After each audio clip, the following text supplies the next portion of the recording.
বাবা দেখ বিনা দেখ, বড় মেয়ে বাড়িতে আছে তাই আজকে ডায়মন্ড ফ্রাই চলে এলো। আমাদের জন্য তো 2 টাকার পেঁয়াজিও কখনো আসে না।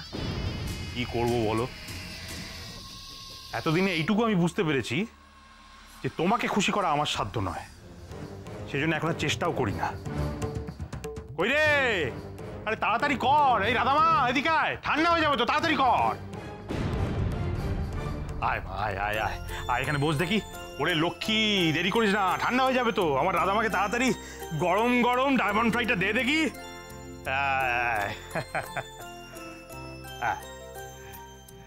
নে মা, নে নে নে, এই নে, খা খা মা, খা খা। অবাক কাণ্ড, লোকে শুনেছি বাড়িতে কেউ চাকরি বাকরি পেলে তবে লোকজনকে ডেকে খাওয়ায় দাওয়ায়, আর তোমার মেয়ে চাকরি খুইয়ে বাড়ি চলে এলো, তখন তুমি হাতে ফিশ ফ্রাই নিয়ে চলে এলে।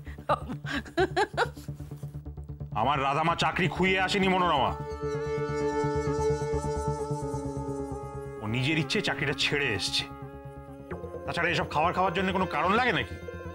না কারণ লাগে না, কিন্তু পয়সা তো লাগে। তারে এই যে কদিন অফিস গেলি, তারপর নাইট ডিউটি করলি, মাইনে ওভারটাইম কিছু দিল টিল নাকি সেগুলো নিজের ইচ্ছে ছেড়ে চলে এলি রে?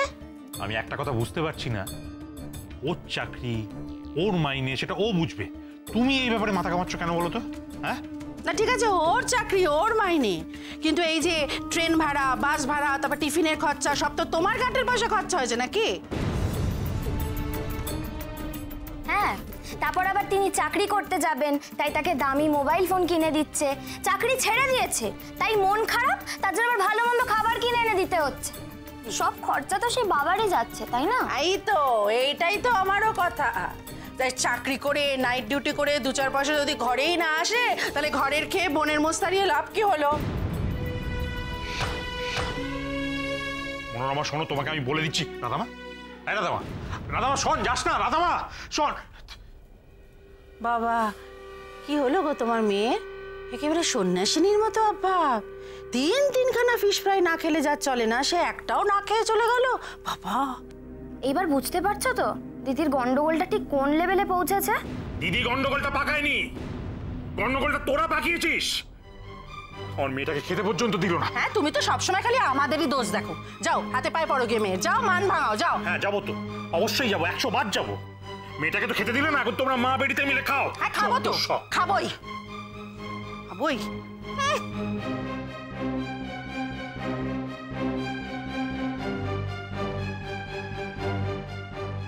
সত্যি তো, আমি মুখে যাই বলি না কেন, মেয়েটা হঠাৎ না খেয়ে চলে গেল কেন?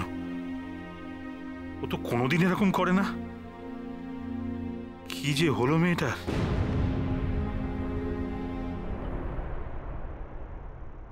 আইনে শাড়িটা ভালো করে ইস্ত্রি করে রাখবি, সন্ধ্যাবেলা পাত্রপক্ষ যখন দেখতে আসবে শাড়িটা পরে বসবি, আর একদম চাটাং চাটাং করে বেশি কথা বলবি না, মাথা নিচু করে যা যা জিজ্ঞেস করবে তার উত্তর দিয়ে যাবি, ঠিক আছে?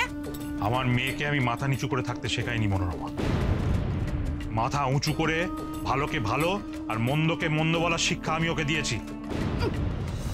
কি শিক্ষা দিয়েছে সে তো বোঝাই যাচ্ছে, এখনো মেয়েকে পার করেই উঠতে পারলে না। আজও দেখো না, পাত্রপক্ষ আসুক, বাড়ি দোকান আর কি কি লিখে দিতে বলে শুধু দেখো। কেন বাজে কথা বলছো? হ্যাঁ, তোমাকে আমি বলিনি যে বিষ্ণুবাবু বলেছেন পাত্রের মা বাবার ওকে খুব পছন্দ হয়েছে? বলিনি? তাহলে কেন বাজে কথা বলছো? পাত্রের মা বাবা তোমার রাধামাকে পছন্দ হয়েছে নাকি রাধারানী বস্ত্রালয় দেখে পছন্দ হয়েছে সে তো ওরা এলেই বোঝা যাবে। ঝুলি থেকে বেড়াল বেরোলো বলে। বেড়াল যদি বেরোয় তাহলে সেই বেড়ালের মেয়াও সামলানোর ক্ষমতা রাধারানীর বাপের আছে, বুঝেছো? তাই নাকি? আর তোমার মেয়ে যে কীর্তিকলাপগুলো করে এলো সেগুলো সামলানোর ক্ষমতা তোমার আছে তো?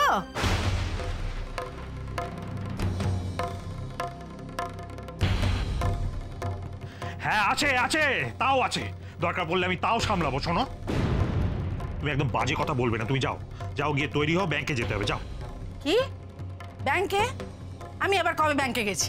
কবে গেছি বললে তো হবে না, এখন যেতে হবে। আমাদের দুজনের দুটো অ্যাকাউন্ট আছে, তার থেকে টাকা তুলতে হবে। এখন টাকা তোলার কি অবস্থা তুমি জানো না? রাধামায়ের বিয়েতে অনেক টাকার দরকার, এখন থেকে গুছিয়ে রাখতে হবে, বুঝেছো? এই তো বিষ্ণুবাবু বললেন যে রাধামাকে ওদের মোটামুটি পছন্দ হয়েছে, তা আজকেই যদি পাকা কথা হয়ে যায় তখন কাল থেকেই তো বিয়ের ব্যবস্থা করতে হবে আমাকে, তখন টাকা পাবো কোথায়, বুঝলে? যাও যাও যাও যাও, তৈরি হও।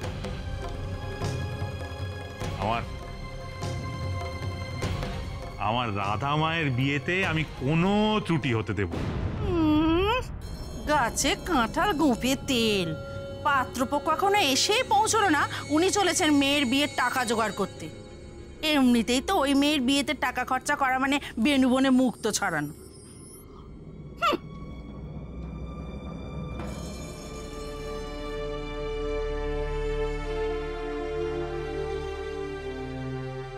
রাধামা দেখ, কি মারে, আমি যে অত বড় মুখ করে তোর মাকে বললাম যে আমার রাধা মায়ের বিয়েতে আমি কোনো রকম ত্রুটি রাখবো না, হ্যাঁ? তোর মুখের হাসিটাই যদি মিলিয়ে যায় তাহলে তো তার থেকে বড় ত্রুটি আর কিছু হয় না রে মা। তুই আমাকে বলতো, তোর মুখের এই হাসিটা আমি বাজার থেকে কি করে নগদ দিয়ে কিনে আনবো বলতো আমাকে, হ্যাঁ? কি যে বলো না তুমি বাবা।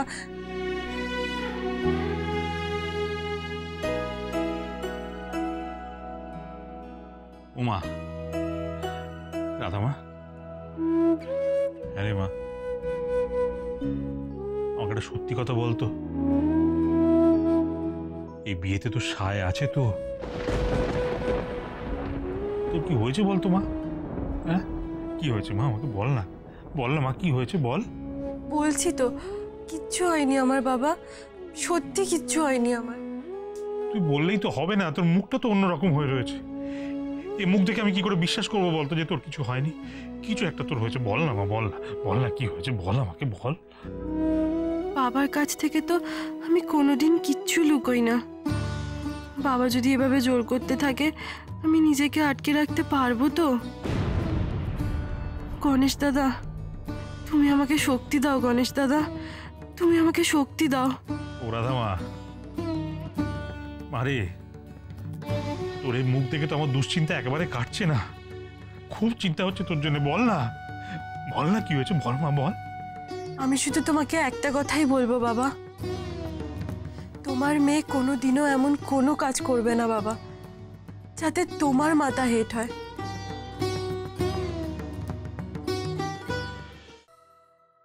বাবা, হ্যাঁ? তুমি এখন এখানে দাঁড়িয়ে আছো? মা তো কখন তৈরি হয়ে গেছে। আচ্ছা ঠিক আছে, তুই যা, বল, আমি আসছি, এক্ষুনি আসছি। রাধামা, আমি তোর মাকে নিয়ে একটু বেরোচ্ছি, হ্যাঁ, ব্যাংকে যাচ্ছি।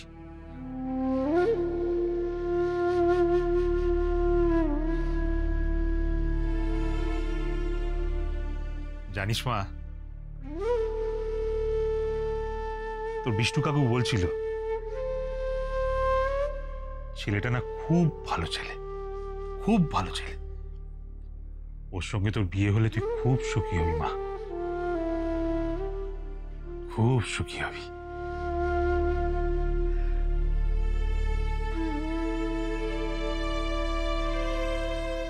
সারা জীবন ধরে আমাকে চেপে রাখতে হবে যে আমি তোমার প্রাণের বন্ধু শুভ কাকুকে খুঁজে পেয়েছি।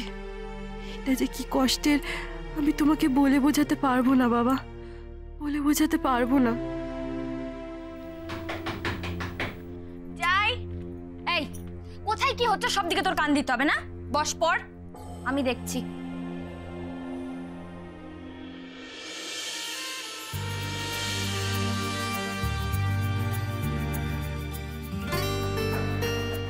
ক্রিসের ওপর থেকে এই এনগেজমেন্টের প্রেশারটা সরিয়ে দাও।